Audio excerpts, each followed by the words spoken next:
Good morning. This is Friday the 13th, which is day 40 for this adventure for Craig and I. And we are in the town of Hot Springs. And Hot Springs has absolutely no AT&T signal. So that's been a little frustrating, and a lot of the businesses don't even have Wi-Fi. But I'm sitting in front of the library. Sorry, with cars driving by. And the library has Wi-Fi, and they had computers too, which was awesome because I got some stuff done yesterday. We took a zero yesterday.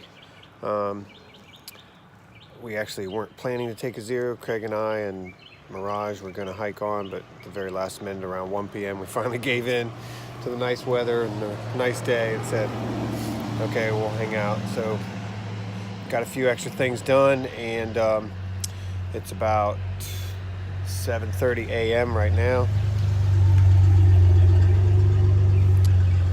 The temperature is pretty nice. It was a beautiful day yesterday, sunny all day.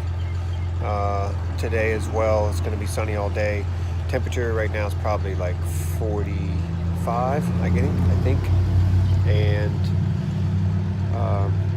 yep, so the whole crowd is going to mosey on out of town today. We had a good time here. And got my food box here, shifted out my food box and equipment stuff and sent that on. And food boxing is kind of a pain, it doesn't work all that well. I've had a box which has basically been, I'll have my sister Patty send me a food box, and then I have a box where I keep the food box and some equipment stuff in it so that I can change things out if I need to. And I've been sending that 1 or 2 weeks ahead each time. And it's a little cumbersome. And honestly, if you want to simplify, you can just resupply on the trail. It's probably easier. If you're very specific about your needs. Sorry about the traffic. Small town having a burst of traffic. If you're very specific about your needs and you have specific stuff that you want to keep available that might not be easy to buy at a store or a resupply store or something, then that works really well to send it ahead. Sometimes you have to wait for the right hours of the post office or the establishment. It's good to strategically call ahead where you're sending it. Find out, number one, are they going to charge you for pickup? Number two, what are their hours of operation? And, that helps a lot to mitigate any delays waiting for a post office or something like that. So anyway, it's working out great for me. However, if I was going to do it again, I don't know. I kind of like having the stuff that I have that I can't get in stores. Just some rare stuff. Maybe I'd do a little smaller operation, but I do like my Harmony House food that I get from Patty. And so it works out pretty good. This town is fantastic. The hostel, when you walk in off the mountain, is right there. You can't miss it. And then there's another hostel on Main Street. There's only one street going through this town. There's a post office. There's a visitor center. There's a outfitter, which has a good amount of stuff and the right stuff for hikers. Clearly, they've been listening to what hikers need. There's the basic stuff here. There's a Spring Creek Tavern, which we hung out at quite a bit, which has a balcony right on the creek. And there's a general store, which is open till 10 p.m., which is very helpful. And there's a couple other random stores that are pretty cool. The library is nice. They're remodeling it. There's an ice cream store behind the wash tub by the railroad tracks, which is really kind of cool. Oh, wow. There's a train coming right now. And then the river is a place where people camp sometimes or put up tents just to be, go less expensive type of deal.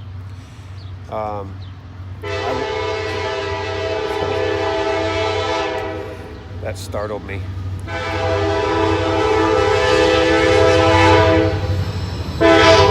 Let's have a look.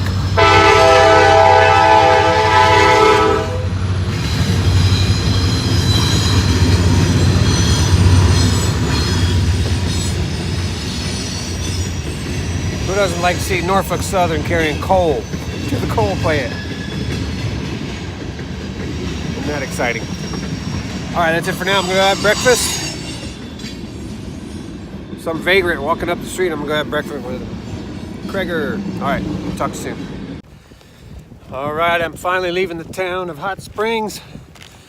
Watch out, hikers. It's a vortex. The town will suck you in and grab your money and your time and take you off your hike if you're not careful. But it's a great town. Had a good time and headed back to the trail. And I'll give you I meant to give you the forward-looking picture as I cross the French Broad River. French Broad River. Either way, look how beautiful that is. A lot of people were camping out alongside the river, stealth camping for free. I didn't do that, but certainly would have. But this is the trail. Walks right through town over the bridge. See you in a few. This is a happy sight right now. Walking along the French Broad River on the Appalachian Trail with my nephew Craig and our hiker friend Mirage. And it's a warm but kind of cool air day with a breeze, sunny, unbelievably perfect for hiking. And everybody's refreshed, ready to rock and roll. We got 2,000 miles to go. Oh, somebody left a hat. 1,925 miles, something like that, to go. Stealth camper on the side of the river. Life is good. Quick little pause on our ascent out of Hot Springs. Beautiful view of the town and the river and the surrounding mountains. And Mirage. A sweaty Mirage. Yep. It's a great little hiker town. All right, again, this is day 40 coming out of Hot Springs. And I just want to show you that I came up this trail and there's this wall, oddly enough, in the middle of the forest. But as I come up, I see this beautiful lake in the middle of nowhere, and very inspiring, gorgeous, peaceful, calm, and I'm sure there's civilization around for having a dam right here, but I don't see them. And as far as I know, I'm out in the middle of nowhere. But man, that was cool to walk up and see that, which brings to mind some things I want to share, which are very hard to share. It's about the way being out here.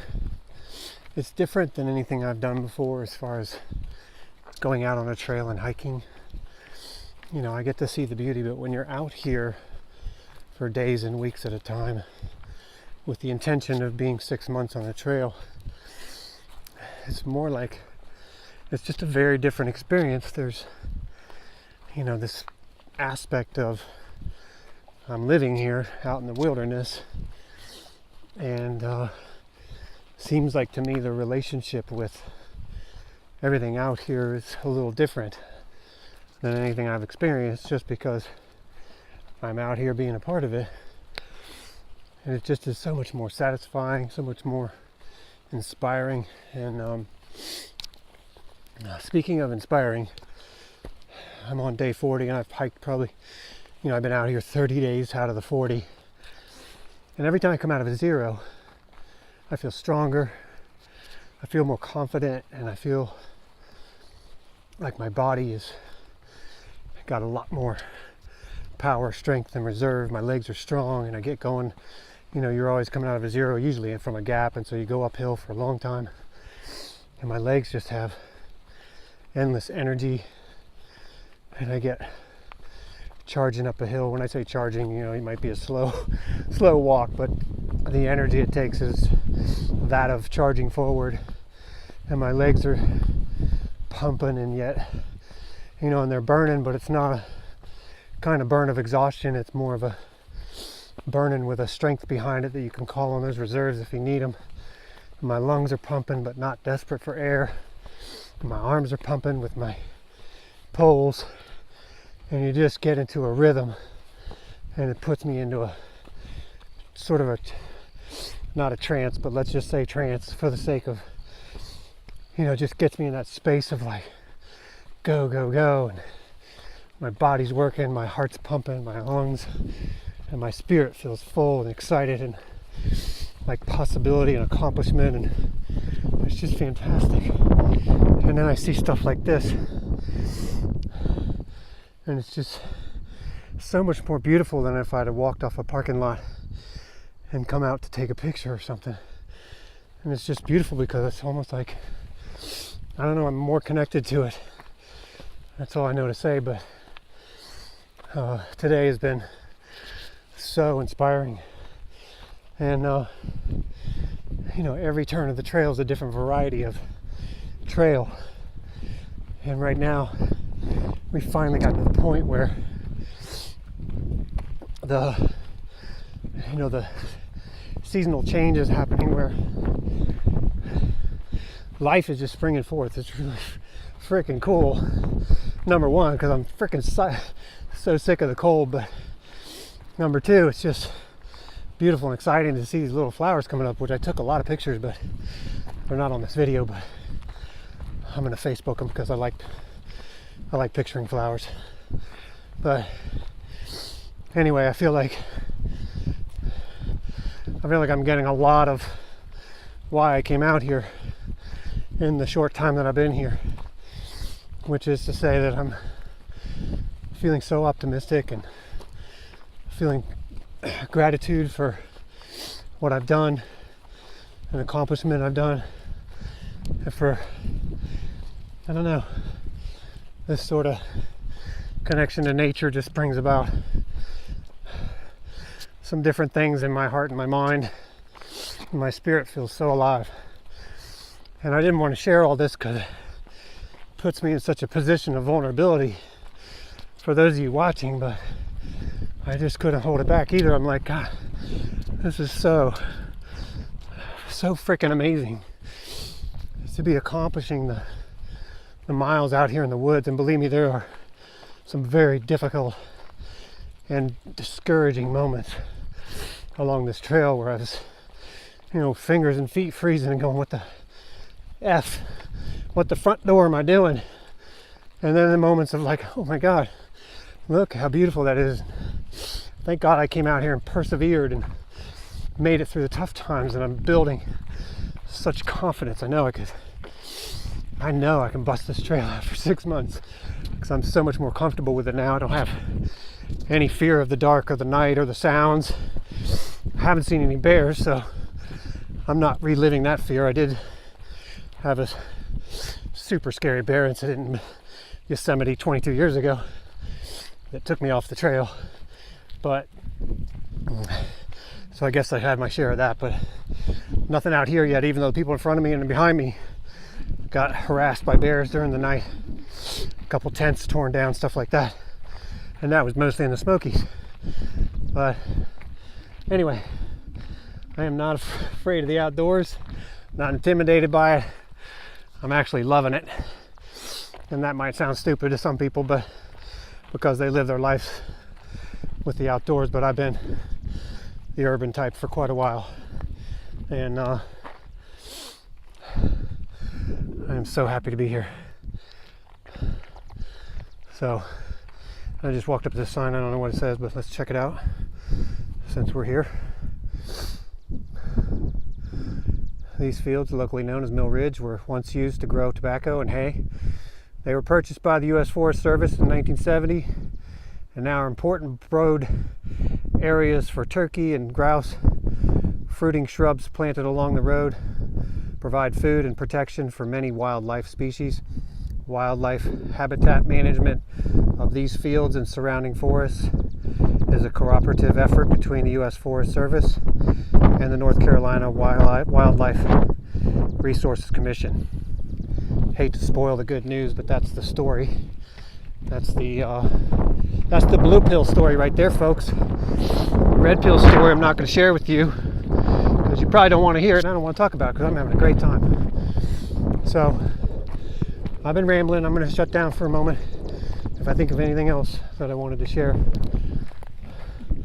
I will. I guess I should admit that several times coming up these hills, I just had tears in my eyes for such a high level of gratitude and appreciation for experiencing this. So, at the risk of being, I don't know, being laughed at or whatever, there you have it. There's my thoughts and feelings for the day. Oh, and one other thing. Part of that gratitude and appreciation comes from meeting the people that you meet out here, that I've met out here, creating a different kind of bond where you have a shared background of experience of being out here in the middle of nature, taking the risks and finding the rewards, and it sort of strips away the social norms, so it's not unusual. Well, I would have thought, a couple months ago that it would be very unusual for me to be hiking with the folks I'm hiking with, just because of the age difference and things like that. But man, it doesn't really matter. It's just about sharing the same experience. And so I really appreciate the people that I've been able to come out here with, and would certainly want them to know that they've been a real gift.